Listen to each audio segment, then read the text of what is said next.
मुंबई, पुणे, रायगड, रत्नागिरी, सिंधुदुर्ग आणि साताऱ्याला आज पावसाचा रेड अलर्ट जारी करण्यात आलेला आहे। पुढील 24 तास मुंबईसह कोकण, पुणे आणि साताऱ्यामध्ये अतिवृष्टीचा इशारा आहे। तर ठाणे, पालघर, कोल्हापूर, अमरावती, अकोला आणि यवतमाळसाठी सुद्धा पावसाचा ऑरेंज अलर्ट देण्यात आलेला आहे। मात्र कालच्या मुसळधारेनंतर आज सकाळी मुंबईसह कोकण भागामध्ये पावसाची थोडीशी उसंत बघायला मिळते। मुंबई, पुणे, रायगड, रत्नागिरी, सिंधुदुर्ग, साताऱ्याला आज पावसाचा रेड अलर्ट जारी करण्यात आलेला आहे।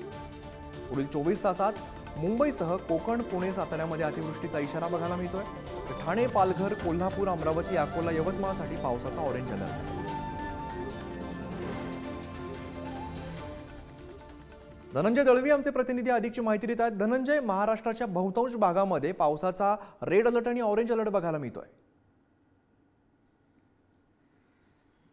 नक्कीच अमित, आपण जर पाहिलं तर आज मुंबई उपनगरात पुढील 24 तासामध्ये रेड अलर्ट जो आहे तो जारी करण्यात आलेला आहे। आणि त्याचबरोबर आपण जर पाहिलं तर सिंधुदुर्ग, रत्नागिरी असेल, पुणे असेल, या ठिकाणी देखील जो आहे तो हवामान खात्याकडून रेड अलर्ट जो आहे तो जारी करण्यात आलेला आहे। त्याचबरोबर जर आपण पाहिलं तर ठाणे आणि पालघर, त्याचबरोबर कोल्हापूर, अमरावती, अकोला, यवतमाळ या ठिकाणी ऑरेंज अलर्ट जो आहे तो देखील जारी करण्यात आलेला आहे। आणि रेड अलर्टच्या पार्श्वभूमीवर मुंबईतील ज्या शाळा आहेत, महाविद्यालय आहेत, त्यांना देखील सुट्टी जी आहे ती प्रशासनाकडून जाहीर करण्यात आलेली आहे। त्याचबरोबर जे घराबाहेर पडण्याचं आव्हान आहे, म्हणजे काम नसेल तर घराबाहेर पडू नये असं आव्हान जे आहे ते देखील प्रशासनाने केलं। मात्र आपण जर पाहिलं तर सध्याची परिस्थिती आहे की पावसाने थोडी उसंत घेतलेली आहे। रात्री काल मुसळधार पाऊस जो आहे तो बरसलेला आहे मुंबईत, काल दिवसभर बरसला खऱ्या अर्थाने।